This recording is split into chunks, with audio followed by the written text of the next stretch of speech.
So this time we're going to do an addiction prescription for a comic book that I have not read. But I have. I've read the first volume.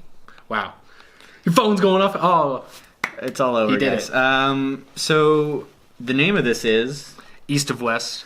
And it is one volume that you're reviewing today? I've read one volume, so I'm going to be talking about that one specifically. So tell us more about the actual plot of this one. So East of West is kind of it's an interesting concept. It's basically set in a world where the Civil War never ended. And my kind of world. And like there's a bunch of different factions, and like the way like states are split up are more of I guess you could say more cultural than geographical. But the main focus of this one is it's set in a future where it has those like older, like the era of like the Civil War. So it's got kind of like a Western-y vibe, but it has futuristic sci-fi elements. So there is like robots, or there's people with like cybernetic type stuff, or like a lot of their guns are like laser weapons, I guess is the best way to describe it. I want a laser gun. I'm waiting for the future. Hopefully it's now. But the biggest probably thrown in element that actually is one of the biggest parts of the book is the a supernatural element. So the world, I guess, in its like quest for constant civil war, it's led to the four horsemen of the apocalypse to kind of come into the world, and they kind of work in a way that's kind of like reincarnation, where they live for so many years and then like they disappear, and then they get reborn, and they like they're children when they're reborn, and then they like eventually grow up into like their more powerful selves or whatever. And so the actual main character of the book is Death, and he looks like the pale white ghost from Scooby-Doo, and it's great. And so it's, I guess, like from what I gather, like the main thing is like the world's getting ready, or the other horsemen are getting ready for the end of the world, and Death is like, I don't care about that. I'm not going to be part of your schemes, and I'm going to kill you. Because he's got some things that's happened to him, and he's going to get revenge for those things that are done. And so the world's just kind of like a backdrop for that. Yeah. Which it's like I said, there's a lot of things going around. It's got a lot of different elements thrown in there. For me, I think whether or not to recommend it to somebody, I think it really depends on if that even remotely sounds interesting to you, because that is a main focus. There is a lot of dialogue that leads up to that, and the first volume I think is like around 300-400 pages, and so yeah, there's a lot. It's a lot of pages. Now that isn't to say there isn't action. There's actually some really cool action. There's some big battles.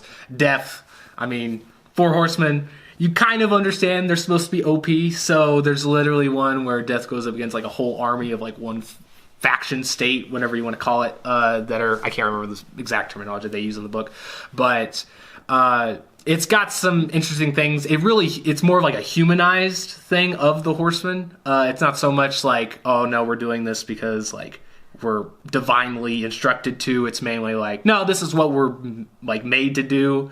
And then like, I guess Death has like a side family backstory thing that plays into the plot. I mean, I don't want to give too much away, but in case you're interested, but it's just one for me. I liked the concept of the like Western but futuristic setting, and I thought the like personifications of like the horseman was interesting, but overall something about it just didn't grip me that much, and it might have been part of it was maybe some of the pacing, but I think a lot of it was just I couldn't get connected as much as I was hoping I would.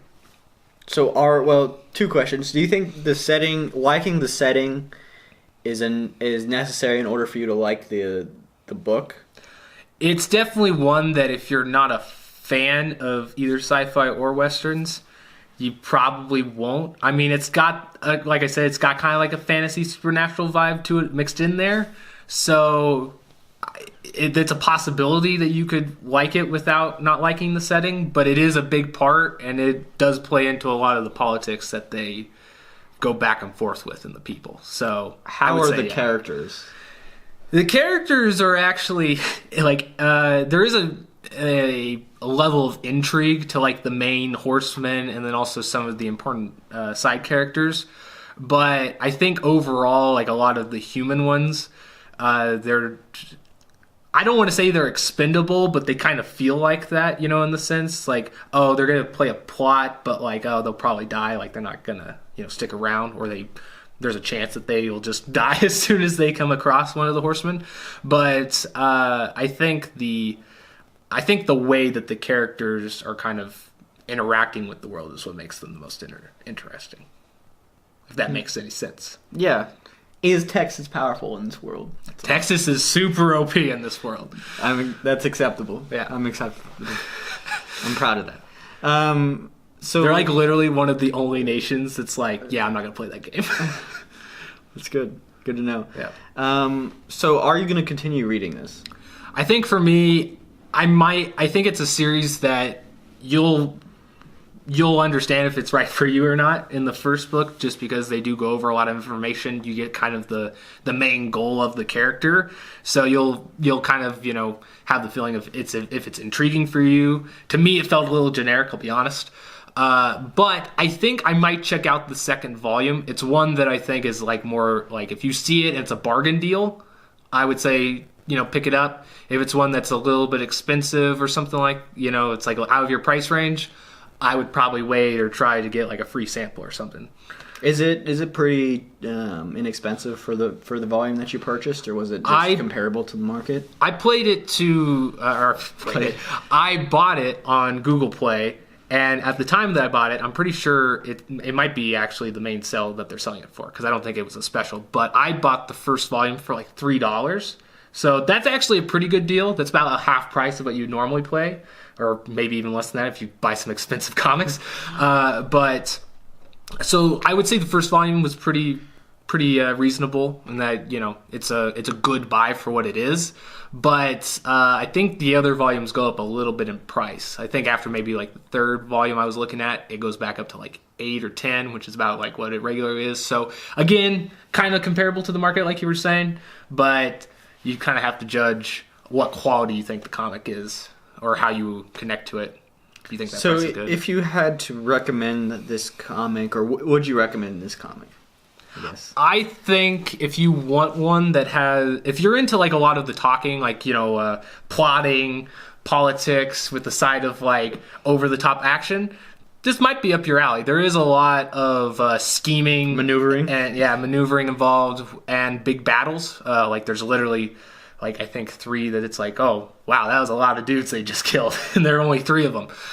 So, you know, definitely if some of those like intrigue you, or if that's elements that you like in a series, I would say it's worth checking out.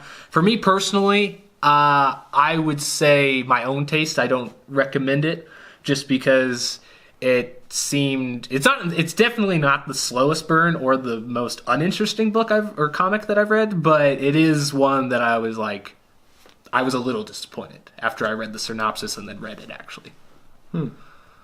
Okay.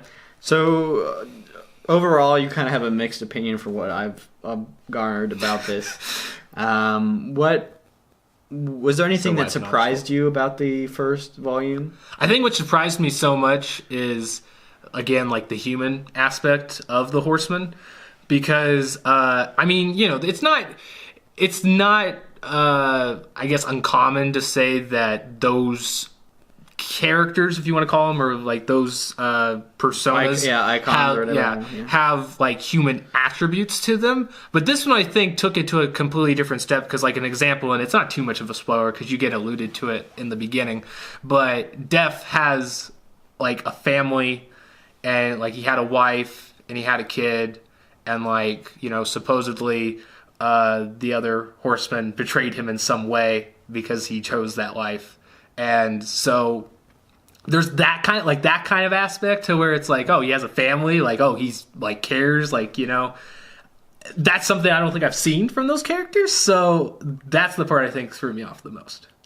If they die, are they dead forever? Or they just reincarnate. So like his quest to kill the 3 of them doesn't really matter. It only matters probably for his delays lifetime. it for a while. That's great. That's a great epic quest. Because it's like, I mean, it doesn't, like in the first volume, you don't really see it, but it's like alluded to because there's like a flashback, and like some of the characters that are shown in the flashback are human, and you see them later on, and they don't look that much older, and so like it becomes to believe that only like the flashback is like 3 or 4 years ago, and then like 3 or 4 years into the future, like the horsemen have gone from like being adults to children, so you know that they like reincarnated at least once. And so it's like, I don't know how that works, but apparently they're immortal. So you can't kill them. That's great. Yeah. Never ending battle, yeah. But I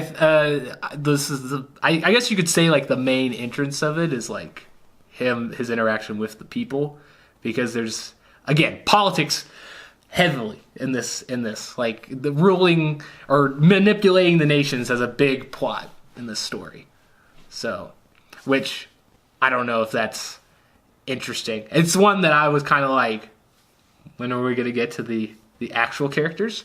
But it's a bit interesting in its own right, I guess I could say. It's more interesting seeing like how the country is divided and how they're interacting with each faction. So you think it would have been a cool story even if there weren't any horsemen? If they're just like human faction, civil war fighting for... Yeah, privacy? I was kind of hoping, to be honest, I thought it was going to be more of like a person. Like it was going to be a human that was in the midst of like this civil war like conflict or whatever. And then like the horsemen are like the antagonists. But that was another thing that threw me off. I was like, oh, I didn't expect that at all. So like the actual characters, like the main character is one of the horsemen. So you're getting your warning now. Okay, so I mean, any other things you want to say before we close this? No, not really. I think, if you see it, like I said, for the same price or relatively the same price I bought it for, it's worth checking out to see if you like it. I don't know if I necessarily, from what I've seen so far, at least my impression is like, it's kind of a give or take, series. Like I would read it, but I don't know if I would pay to read it. You know what I'm saying? So that's about where I'd lay out with it. All right, this has been an addiction prescription of a comic book. Look at that. Yep, second ever.